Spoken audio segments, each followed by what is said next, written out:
Bonjour et bienvenue à tous dans cette vidéo mensuelle Key Private de ce début de mois de novembre. J'ai à mes côtés Geert Van Eyck qui va se faire le plaisir de répondre à toutes nos questions. Bonjour Geert. Oui, bonjour Sylvain. Nous avons le mois dernier parlé d'une baisse de l'activité économique. Est-ce que nous sommes toujours dans la même situation ou y a-t-il des signaux qui annoncent une reprise imminente de la croissance? Nous allons donc demander à Geert de nous éclairer à ces sujets. Oui. Dans la vidéo du mois passé, nous avons parlé de la décélération de l'activité économique dans les pays occidentaux et les pays émergents. Il y avait un léger recul dans les pays occidentaux, mais surtout, dans les pays émergents, nous avons connu un sévère recul de l'activité économique de la production industrielle. Mais maintenant, nous avons reçu, un mois plus tard, des signaux encourageants de la Chine et les autres pays asiatiques. D'abord, la Chine. Sur votre écran, vous voyez l'évolution de la confiance industrielle dans le secteur industriel en Chine. À votre droite, on voit le recul des mois passés.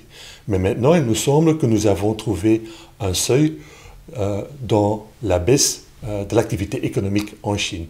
Et c'est quand même quelque chose à observer, à bien observer dans les mois qui arrivent, parce que oui, la Chine, c'est un peu la fabrique du monde. Mais il y a des chiffres plus encourageants des autres pays asiatiques. Ici, nous avons un graphique qui montre l'évolution de la production industrielle dans les pays de l'ASEAN. Il y a surtout la Thaïlande et le Vietnam dans cette région. Et là aussi, nous avons connu depuis l'été un recul assez sévère dans l'activité économique dans ces pays. Mais comme vous pouvez constater sur le graphique, il y a maintenant un rebond assez fort dans l'activité économique dans ces pays.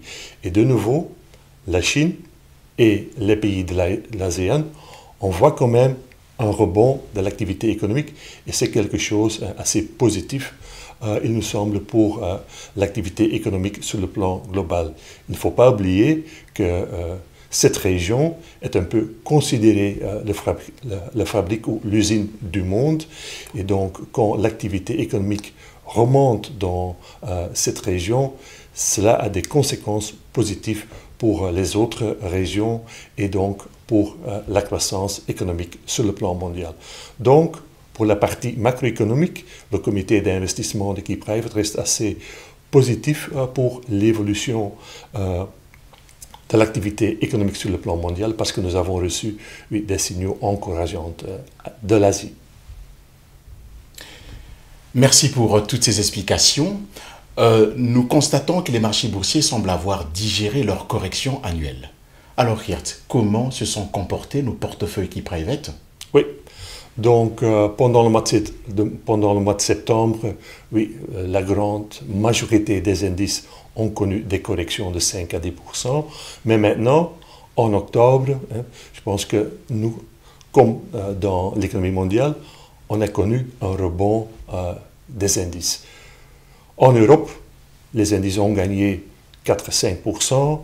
Le MSCI World, qui est surtout indirectement un investissement dans les actions américaines, là, nous avons gagné 4,50% pendant le mois d'octobre et les pays émergents un peu plus faibles, plus 2% pour le mois d'octobre. Cela fait que nos performances nettes en octobre étaient aussi positives. Le profil 5 a gagné presque 2,50% et le profil dynamique, le profil 7, là, nous avons gagné 3,30% pendant le mois d'octobre. Donc, la correction sur les marchés semble être terminée et voilà, en octobre, des belles performances pour les marchés et aussi pour les portefeuilles Key Private. Le comité d'investissement Key Private est optimiste quant à une reprise en fin d'année. Qu'est-ce qui justifie cet optimisme et comment se comportent nos portefeuilles Key Private? Oui, donc voilà. Nous entrons maintenant, nous sommes fin octobre, début novembre, nous entrons une période qui est toujours assez favorable pour les investissements en actions. Ici, sur votre écran, vous avez l'évolution annuelle du S&P 500 d'un point de vue historique. Qu'est-ce qu'on voit?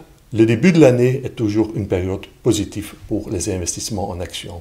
Et pendant l'été et septembre, on a la correction habituelle, la correction annuelle. C'est ce que nous avons aussi vécu pendant août et septembre 2021. Et en noir, vous voyez, à la fin de l'année, le mois de novembre, le mois de décembre, ce sont toujours des mois positifs pour le S&P 500, donc pour les investissements en actions américaines. Et le comité d'investissement d'équipe private est aussi convaincu que nous allons avoir une période positive en novembre et décembre pour les investissements en actions, donc pour les bourses en général. De cette façon, nous restons positifs pour le reste de l'année et de cette façon, dans les allocations de nos portefeuilles, rien ne change pendant le mois de novembre. Donc nous restons investis dans les actions, dans le MSCI World et dans le MSCI Europe Small Caps. Pour la partie obligataire, on reste aussi investi dans les classes d'actifs ou les classes d'obligations un peu plus risquées comme les obligations des pays émergents.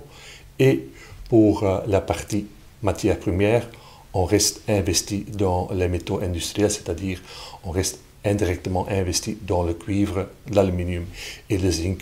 Donc on préfère les classes d'actifs plus risquées comme les small cap européens, les obligations des pays émergents, les métaux industriels, donc des classes d'actifs qui portent un peu plus de risques que des classes d'actifs défensifs. Donc pas de changement, pas de rotation dans nos portefeuilles pendant le mois de novembre, Sylvain. Nous allons donc à présent te demander de nous faire un résumé sur les principales décisions à retenir pour ce mois de novembre, mais également nous donner les rendements nets de nos portefeuilles qui private depuis le lancement. Ok. Donc, voilà les conclusions du comité d'investissement d'équipe private. Pour la partie macroéconomique, on reste ou on devient un peu plus constructif pour l'évolution de l'économie mondiale parce qu'on a vu des signaux positifs en provenance de l'Asie.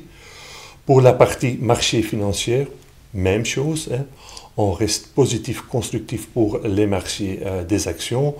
On a connu la période la plus faible de l'année, c'est-à-dire août, septembre, début octobre, mais en octobre, on a connu le rebond habituel des marchés et donc ça veut dire que dans nos portefeuilles, on préfère des classes d'actifs plus risquées et donc on ne devient pas à l'heure actuelle trop défensif dans nos portefeuilles. Je termine comme toujours avec les rendements nets d'équipe private pour cette année. Pour le profil 5, le profil équilibré, pour le profil 7, le profil dynamique, nous avons atteint des rendements nets de 10 à 12,50%. Donc, je pense des bels rendements depuis le début de l'année. Pour des investisseurs qui ont démarré leur portefeuille Key Private le 1er janvier 2016, là, ces investisseurs ont un rendement cumulé de presque 18 jusqu'à 26%. Avant de mettre un terme à cette vidéo mensuelle, nous allons vous donner quelques informations relatives à la nouvelle page Key Private, nouvelle page qui sera incessamment sous peu disponible. Comme vous les constatez, cette page est scindée en deux parties, une partie vers le haut et une autre vers le bas. Quant à la partie vers le bas, vous aurez des informations sur les détails du portefeuille. Là, vous aurez la possibilité de voir vos positions, les transactions et puis les documents. Donc, on va dire, c'est dans les documents que vous avez cette possibilité de voir les différents rapports qui vous donnent les différentes informations sur les opérations et les frais liés aux opérations que KeyTrade a eu à effectuer. Et dans la partie vers le haut, cette partie est scindée en 4 blocs. Le premier bloc vous donne l'information sur le graphique et également le rendement. Dans le deuxième bloc, vous avez l'information sur la performance des trackers, où vous avez donc les trackers en hausse ou encore en baisse. Le troisième bloc vous parle de la distribution via un camembert. Et le dernier bloc, c'est le bloc de paramètres qui vous permet donc de gérer les paramètres de votre Key Private. En cas de question, n'hésitez surtout pas, vous pouvez donc nous contacter au 02 679 91 11 et nous sommes disponibles du lundi au vendredi entre 9h et 17h. Nous voilà donc arrivés à la fin de notre présentation mensuelle. Nous vous remercions de nous avoir suivis et vous donnons rendez-vous pour le mois prochain. Merci et au revoir.